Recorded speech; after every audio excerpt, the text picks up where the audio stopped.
한번 따라해 볼까요? 나를 통하여 복음의 능력은 나타난다. 지금으로부터 12여 년 전 러시아 블라디보스톡에 있는 장로회 신학대학에 잠시 동안 목회학 강사로 강의를 하러 간 적이 있었는데요. 저는 그곳에서 별도의 숙소에 머물렀던 것이 아니라 학생들이 기숙사에서 머물면서 낮에는 학생들에게 이제 목회학 강의를 하고 또 밤에는 이제 조를 나누어서 신학생들과 앞으로의 어떤 사역과 비전에 대해서 이야기를 하곤 했습니다.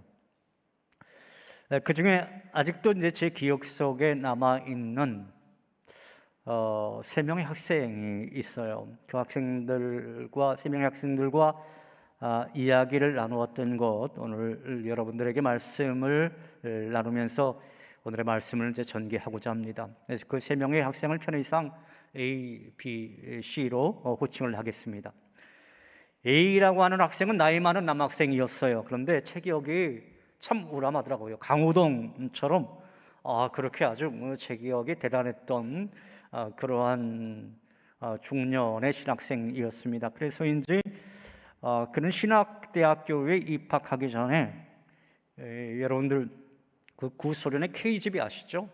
그 KGB의 명맥을 이은 러시아의 비밀 경찰이 있대요. 그게 FSB 요원이라고 하는데 이 FSB 요원이었다라고 합니다. 그리고 이 FSB 요원이었던 이 사람이 맡았던 그 일이 뭐였느냐면 마피아, 러시아 마피아를 색출하는 일을 담당을 하고 있었다라는 거예요. 그러다가 이제 복음을 받아들였고 이제 이 신학대학에 입학했다라는 것입니다.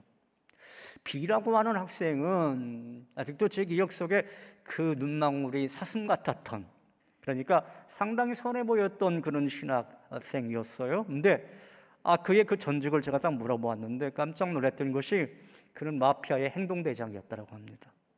살인도 여러 번 저질렀다고 그래요. 근데 이제 형무소에서 부역을 하다가 예수 그리스도의 그 복음을 전해 들었고 이제 거기서 모범수로 출소를 하게 돼서 이렇게 신학대학에 입학을 하게 되었다라고 하더군요. C라고 학생은 여학생이었어요. 그런데 이 여학생에게는 아주 깊은 사연이 있더라고요. 아버지가 어렸을 적에 그녀가 어렸을 적에 이제 러시아 마피아에게 살해를 당했다라고 그래요. 그런 이제 어떤 그 끔찍한 과거의 추억을 가지고 있었지만 그래도 기독교 보호시설에서 이제 총명한 아이로 이제 선발되어서 이제 신학대학에 이렇게 입학을 하게 되었노라. 그런 얘기를 들었습니다. 그 세 사람이 같은 조원이었어요. 네, 같은 조원. 저는 그 3명의 학생들과 그 이야기를 나누다가 정말 깜짝 놀랄 수밖에 없었습니다. 그래서 소름이 쫙 끼치더라고요. 여러분 한번 생각해 보세요. 비밀경찰하고 마피아의 행동대장, 이 사람들이 어울릴 수 있는 사람입니까? 누가 봐도 함께 할 수 없는 그런 사람들이잖아요.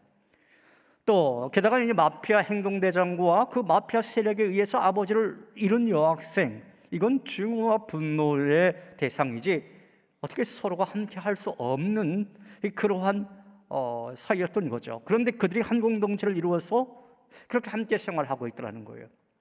우리나라에도 저도 이제 장로의 신학대학을 나왔지만 그 장로의 신학대학을 가보면은 그래도 이제 기숙사 생활하는 학생도 있고 외부에서 통학하는 학생도 있는데 이 블라디보스톡에 있는 그 장로의 신학대학은 제가 가서 강의를 하다 보니까 같이 공동체 생활을 하고 있더라고요.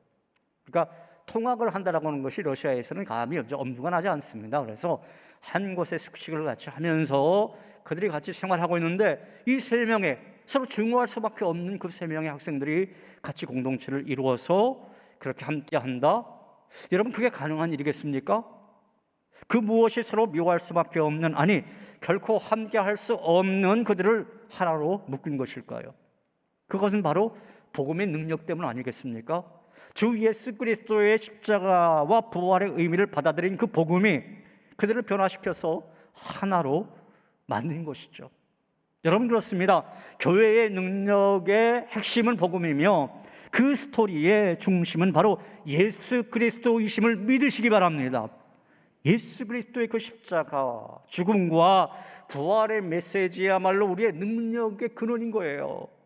우리 크리스찬들의 능력의 근원인 것입니다. 죽으시고 부활하신 구원자 예수 그리스도, 그분의 스토리가 교회를 움직이는 능력의 핵심인 것이고 또 이 세상을 변화시킬 수 있는 능력의 핵심인 겁니다. 사랑하는 여러분, 저는 이 복음의 능력이 우리 수색교회와 성도 여러분들에게 임하시기를, 그래서 우리 수색교회와 여러분들을 통해서 복음의 능력이 충만히 나타나시기를 주님의 이름으로 축원합니다. 사도행전에 나타난 복음의 현장을 가만히 들여다보면 다음과 같은 어떤 그 공식이 등장하는 것을 볼 수가 있습니다.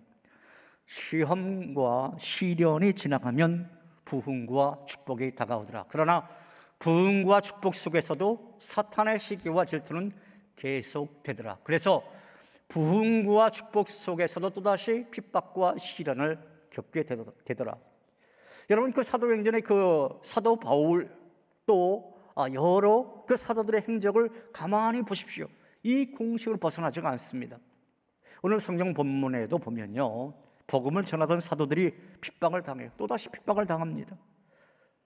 왜 사도들이 핍박을 당했을까? 그 이유를 살펴보면 성경은 이렇게 증언하고 있습니다. 함께 17절, 18절에 있는 말씀 보시겠습니다. 같이 읽습니다.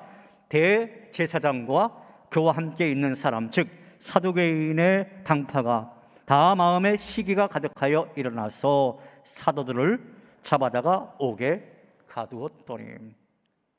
그 당시에 어디가 보면 이 기독교회, 기독교라고도 할 수 없죠. 유대교죠. 유대교회에 양대 산맥을 이루었던 그 종파가 있었죠. 그 종파가 여러분 무엇이었습니까? 사두개파하고 또 바리새파였죠. 그런데 이 대제사장 쪽은 주로 사두개파에서 나왔어요. 그런데 이 사두개파의 특징이 있습니다. 여러분 그게 뭔지 아세요? 그들은 부활을 믿지 않았어요. 부활을 안 믿었습니다. 천사도 없다, 영도 없다. 자, 그러다 보니까 그들은 완전히 현세주의자 같을 수밖에 없었습니다. 세속주의자였어요. 그래서 죽음 이후의 삶은 없으니까 이 세상에서 재미있게 그저 쾌락을 즐기면서 살자라고 하는 주의가 바로 이 사두개파 사람들의 생각이었어요. 그런데 이 사두개파 사람들이 오늘 성경에 보니까 심기가 아주 불편해졌다라는 거예요. 그리고 이 사람들의 다 마음에 어떤 시기가 가득해서 사도들을 핍박하고 옥에 가두었다라는 것입니다. 여러분, 이 사람들이 결코 하나님을 모르는 사람이 아니었어요. 게다가 이들은 영적 지도자들 아니었습니까?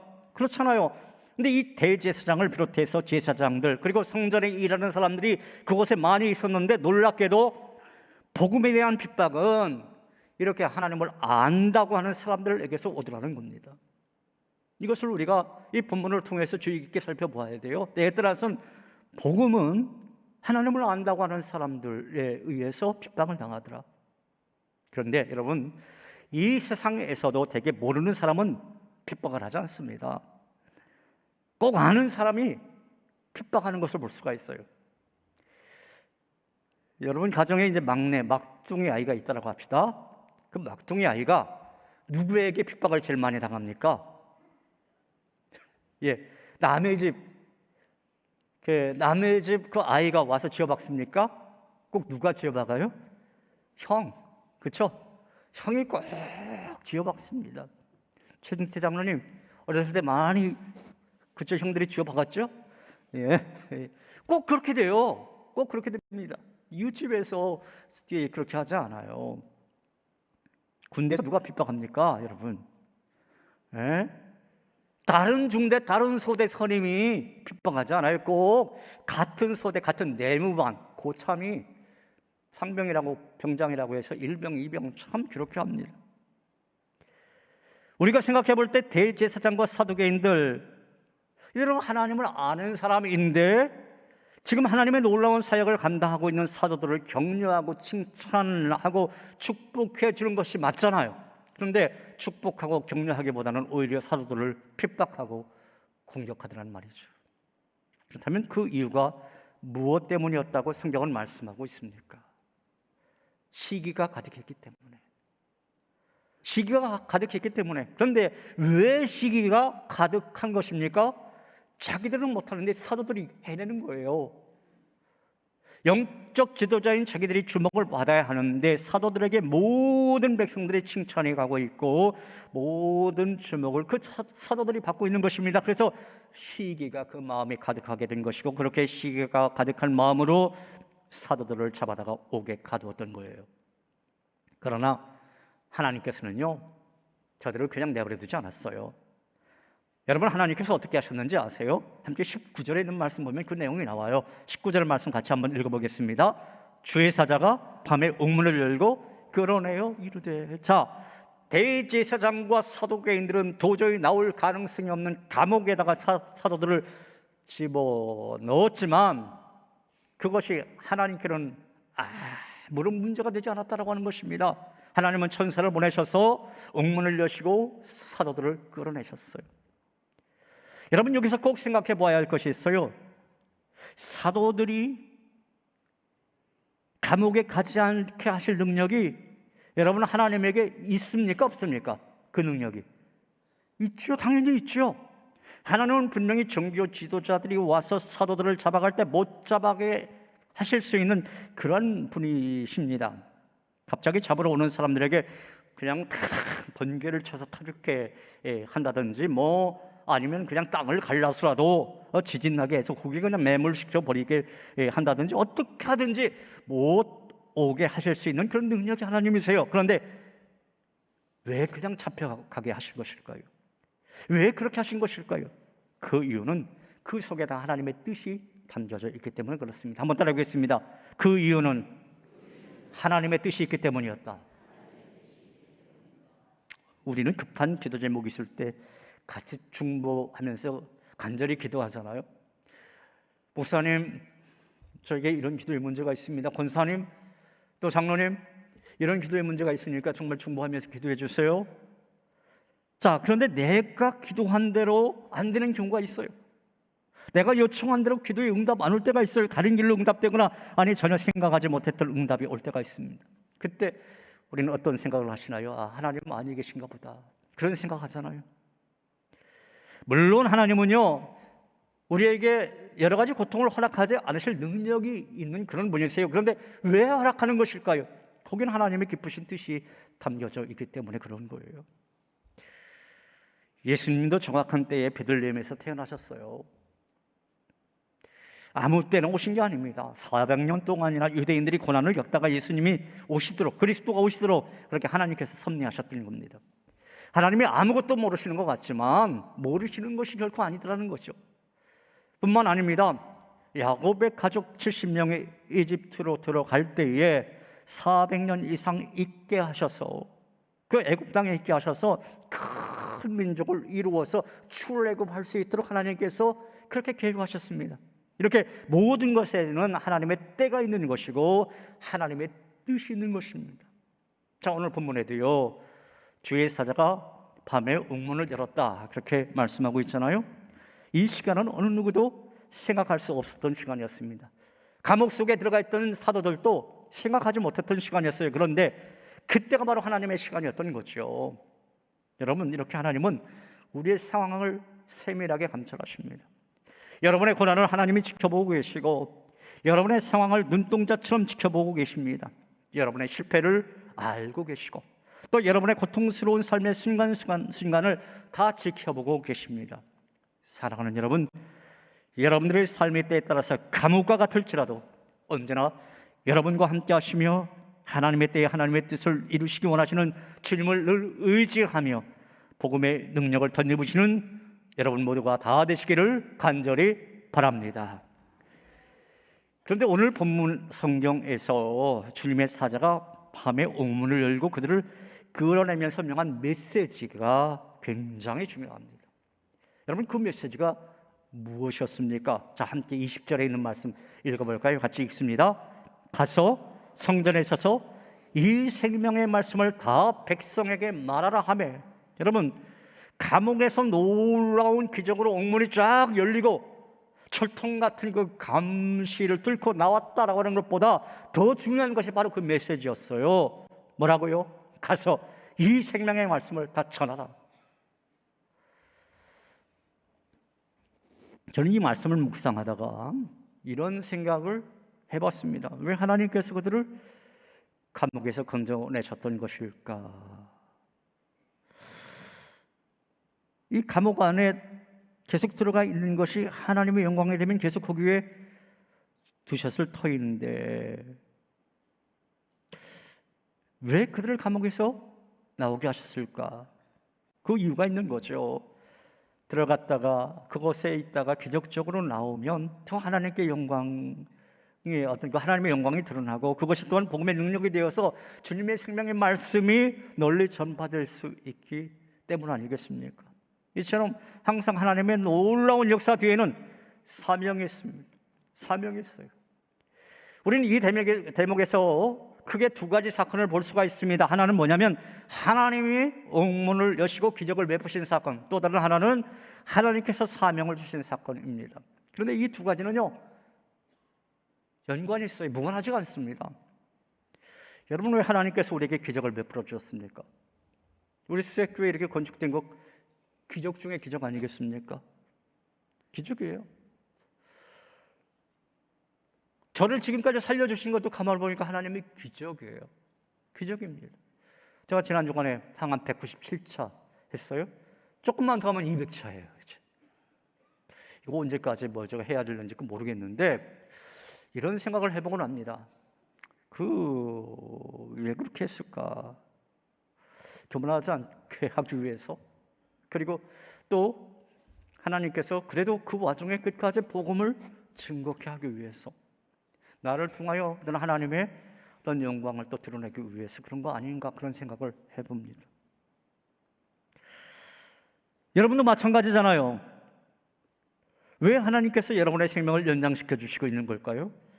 왜 죽을 병에서 여러분들을 다시 살려주신 것일까요? 큰 병에 걸리거나 절망적인 상황에 부딪히게 되면 우리는 보통 이런 기도하죠. 하나님 아버지, 이번에 저를 고쳐주시면 제 남은 생애를 주님을 위해 살겠습니다. 그렇게 기도하곤 합니다. 저도 지금 그런 기도하고 있어요. 그런데요, 병이 낫고 난 다음에 그 기도를 기억하는 사람 별로 없더란 말이에요. 건강해지면 다 잊어버려요. 돈 조금 벌고 나면 내가 하나님 앞에 서원했던 거 다 잊어버려요. 내 환경이 편해지면 다 잊어버립니다. 여러분, 기적에는 선교적인 의미가 있는 겁니다. 하나님께서 복음의 능력을 통해서 우리에게 승리를 체험시킨 이유가 분명 있는 거예요. 여러분, 그것이 무엇일까요? 사랑하는 여러분, 저는 저와 여러분의 주님을 위해서 우리의 생애를 통해서 이루어야 할 어떤 사명이 있기 때문에, 또 우리에게 영혼 구원에 대한 그러한 또 사명이 있기 때문에, 그리고 우리 이웃을 통해서 하나님의 사랑을 나눠주기 위해서 바로 저와 여러분이 존재한다라고 하는 사실을 믿음으로 받아들이시기를 간절히 소망합니다. 계속해서 오늘 본문 뒷부분에 있는 말씀을 보면 사도들은 복음을 증거하다가 계속해서 어려움을 겪게 돼요. 또 어려움을 겪게 됩니다. 함께 40절에 있는 말씀 같이 읽어볼까요? 같이 읽습니다. 그들이 옳게 여겨 사도들을 불러들여 채찍질하며 예수의 이름으로 말하는 것을 금하고 놓으니. 그 당시 사두개파를 중심으로 해서 유대 지도자들이 그 사도들이 복음 전하는 것 방해하면서 채찍질을 가했다는 것입니다. 오늘 본문에 너무 간단하게 이렇게 말하고 있어요. 그냥 채찍질하며 예수의 이름으로 말하는 것을 금하고 놓아주었다. 그런데요, 그 당시의 채찍질은 아주 무자비한 채찍질이었습니다. 왜냐하면 이 채찍질은 율법에 기록한 그 형벌인 40대에서 한 대 가만, 그러니까 39대의 채찍질이었기 때문입니다. 끝에 짐승의 뼈 조각 묶습니다. 쇠 조각도 묶습니다. 그것으로 무지막지하게 군인들이 휘둘러댑니다. 우리나라에서 맞던 곤장하고는 비교할 게 아니에요. 그걸 39대나 맞은 거예요. 그러니까 등이 다 찢어지고 피가 철철 흐르는 상황입니다. 그런데 그 사도들이 여러분 어떻게 하는지 아세요? 어떻게 하는지 아십니까? 41절에 있는 말씀 같이 읽어볼까요? 같이 읽습니다. 사도들은 이 그 이름을 위하여 능욕받는 일에 합당한 자로 여기심을 기뻐하면서 공의 앞을 떠나니라. 그럼 너무 놀랍지 않습니까? 지금 등이 갈기갈기 다 찢겨져 있어요. 너덜너덜하고 피가 철철 흐르는 상황인데 오히려 능욕받는 일에 합당한 자로 여기심을 기뻐했다라고 하는 것입니다. 어떻게 그렇게 처참하게 맞고도, 그것도 한 대만 맞아도 아픈데 39대를 맞았는데 웃을 수 있었던 것일까요? 제가 전에도 말씀드렸지만 제가 세브란스 병원 그 안병동에서 별명이 하나 있다라고 했죠. 예, 그 뭐냐면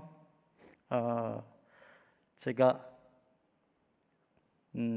긍정맨으로 소문났어요. 이 간호사들에게 저분 긍정맨 오신다. 또 때때로는 제가 목사인 걸 알면 긍정맨 목사님이 오신다. 이제 그렇게 말을 해요. 왜냐하면 이제 9년 넘게 항암을 하면서도 제가 거기서 인상을 찌푸려 본 적이 없거든요. 오히려 그냥 담대하게 그냥 항암 주사 잘 맞고, 또 오히려 주변에 있는 사람들 뭔가 막 되게 힘들어하면 제가 가서 위로해주고 또 그 방법에 대해서 또 알려주고 그렇게 하곤 합니다. 왜냐하면 하나님께서 우리에게 이런 말씀을 하신 적이 있거든요. 마태복음 5장 11절 12절에 있는 말씀, 이런 말씀이 있어요. 나로 말미암아 너희를 욕하고 박해하고 거짓으로 너희를 거스려 모든 악한 말을 할 때에는 너희에게 복이 있나니, 그 다음에 뭡니까? 같이 읽어봅니다. 기뻐하고 즐거워하라. 하늘에서 너희의 상이 큼이라. 너희 전에 있던 선지자들도 이같이 박해하였느니라. 여러분, 우리들도 마찬가지입니다. 우리도 예수님 때문에 복음을 전하다가, 주님의 사역을 감당하다가 고난당할 수 있어요. 사도들처럼 39대 맞는 그 정도는 아니겠지만 여러 가지 어려움 당할 수도 있습니다. 그럼에도 괴로워하거나 낙심할 게 아니라는 거예요. 오히려 자랑스러워하고 기뻐할 일이라는 것입니다. 얼마 전에 제 친구가 저에게 전화가 왔어요. 따르릉해서 전화 받았는데 그런 말 하는 겁니다. 야, 민 목사야, 나 세상이 너무 힘들어서 자살하려고 했었는데 네 설교 보고 나 자살 안 하기로 작정했다는 거예요. 왜요? 자살할 상황이라면 제가 더 자살할 상황이었다라는 거예요. 가만히 보니까. 근데 저렇게 그냥 사역을 잘 감당하고 있는데 나는 지금 뭐하나, 나 자살 안 하기로 했다, 그런 말을 해서 내가 그래, 너 힘내야지, 그런 말을 한 적이 있습니다. 여러 가지 어려움이 있지만 그 어려움을 우리가 이겨나간다라고 하는 걸 오히려 자랑스러워하고 기뻐할 일이라는 거예요. 그렇구나, 내가 하나님이 인정하는 그런 사람이 되었구나, 이제는 사탄이 두려워하는 사람이 되었구나, 그렇게 기뻐하고 오히려 감사할 일이라는 거예요. 왜냐하면 내 삶 속에 핍박이 점점 강해진다라고 하는 것은 어떻게 보면 우리의 영적 수준도 점점 성장해 간다라고 하는 의미이기 때문인 것이죠. 이제 풀려난 사도들이 어떡합니까? 즉시 이제 복음을 준 거예요. 복음을 전합니다. 예수의 이름을 위해 능력받게 합당한 자가 되었다고 기뻐하면서 떠나오자마자 그들이 복음을 전하는데요, 그들의 메시지가 아주 간단해요. 그들의 메시지가 무엇입니까? 우리가 9월 달에 암송하기로 한 말씀, 사도행전 5장 42절 말씀이죠. 자, 그 말씀 같이 한번 읽어볼까요? 그들이 날마다 성전에 있든지 집에 있든지 예수는 그리스도라고 가르치기와 전도하기를 그치지 아니하니라. 사도들이 어떻게 했다고요? 복음을 날마다 전했다라는 것입니다. 예수가 그리스도이심을 날마다 선포했다라고 하는 거예요. 밥 먹고 잠자는 것 외에 나머지는 전부 다 복음을 선포하고 가르치는 일을 감당했다라는 것입니다.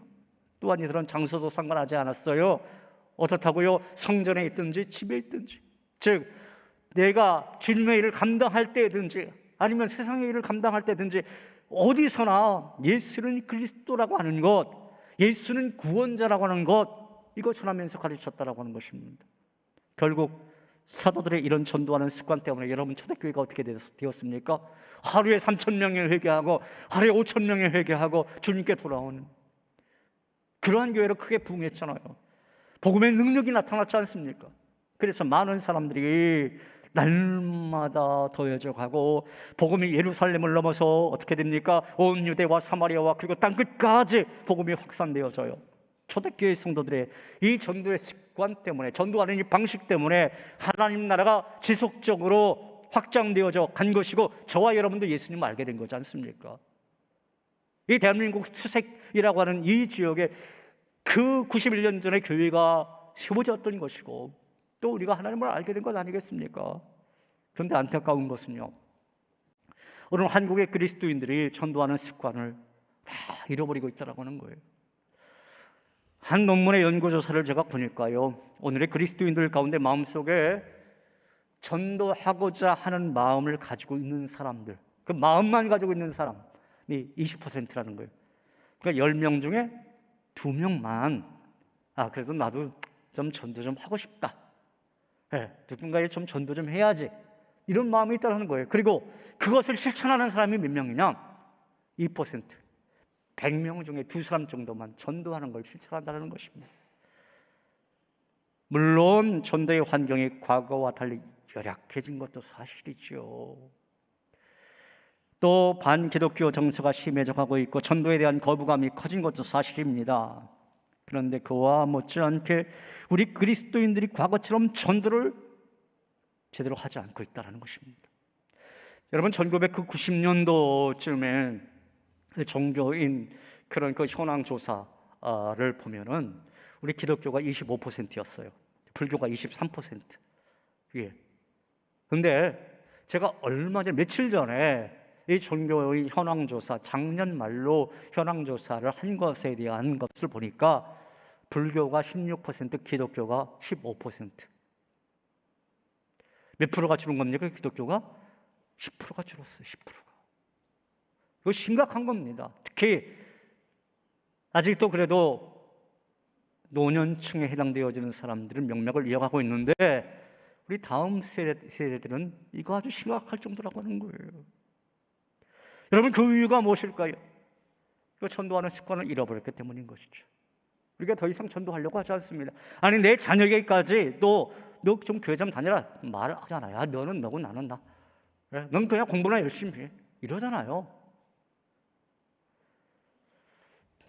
그래서 저희는 이제 고민을 하다가 이제 하나님께서 이제 우리 셋교회 이 새성전도 허락해 주셨고 또 이 지역사회에 또 앞으로 또 유입되는 사람도 많겠지만 그럼에도 또 이 전도하는 이 습관을 우리가 잃어버리면 안 되겠다 싶어서 평신도 전도왕 초청에서 이 간증을 좀 들어보려고 합니다.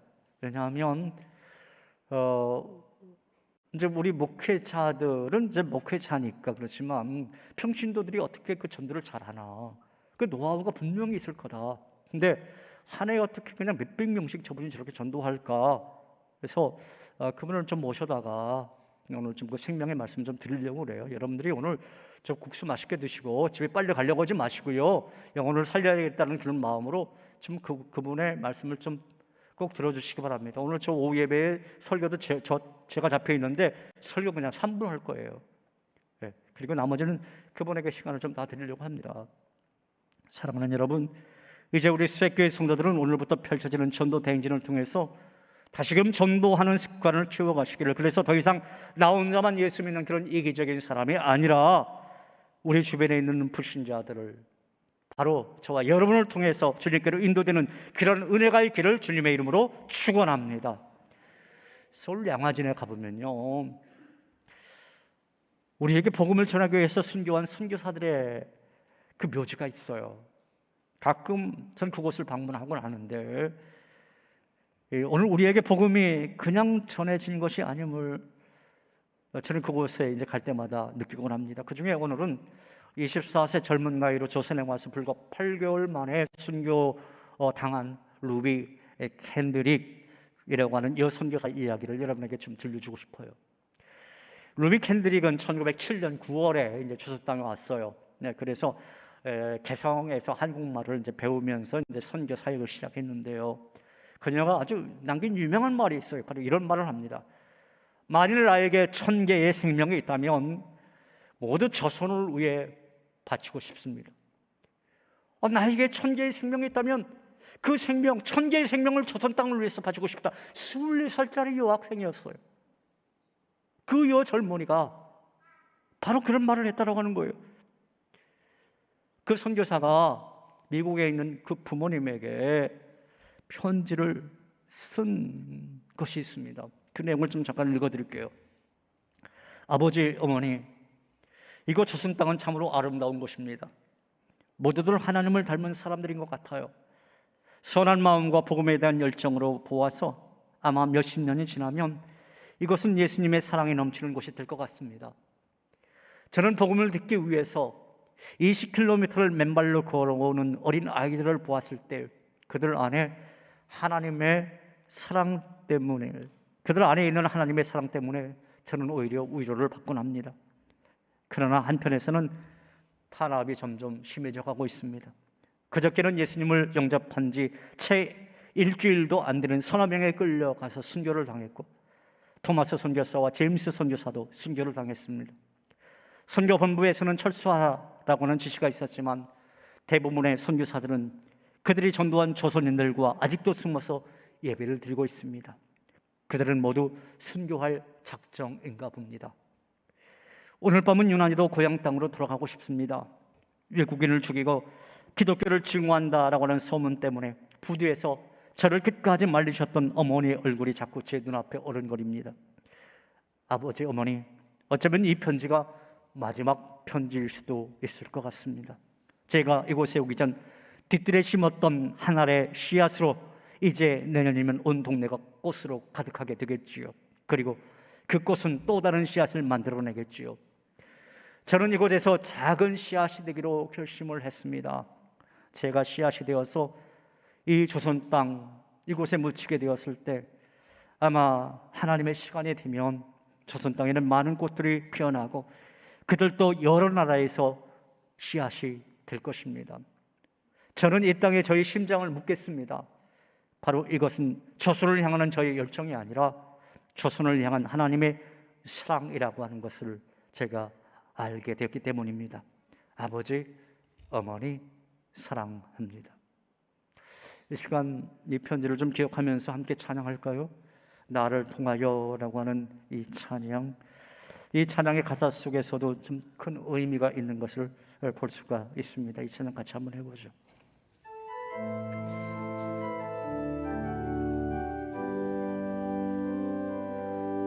지금 서 있는 이곳에서 높임을 받으소서. 내가 밟는 땅 주님의 땅이니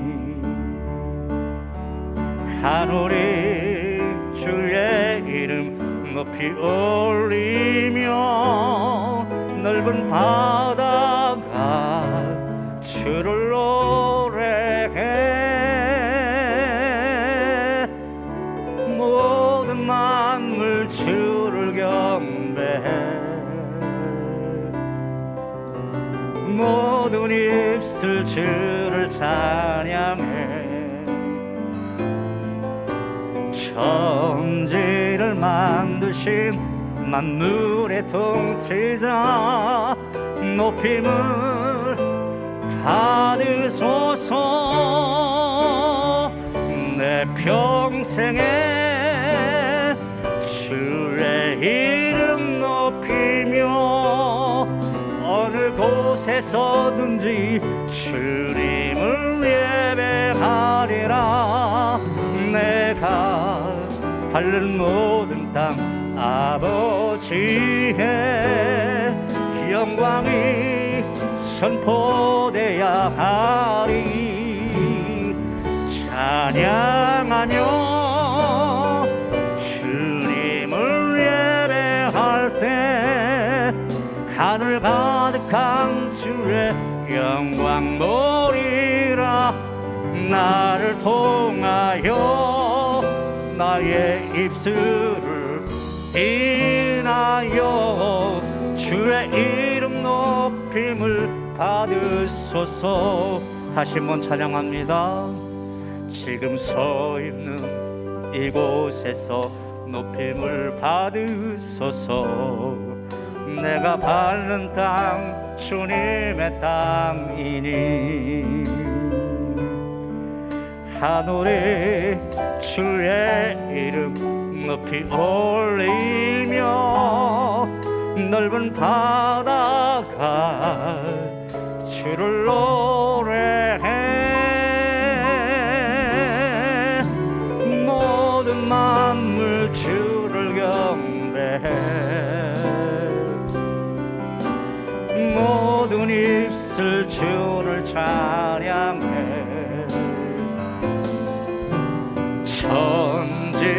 만드신 만물의 통치자 높임을 받으. 우리 양손 높이 들고 내 평생에 주의 이름 높이며 어느 곳에서든지 주님을 예배하리라. 내가 밟는 모든 땅 아버지의 영광이 선포되야 가리. 찬양하며 주님을 예배할 때 하늘 가득한 주의 영광 보리라. 나를 통하여 나의 입술을 인하여 주의 이름 높임을 받으소서.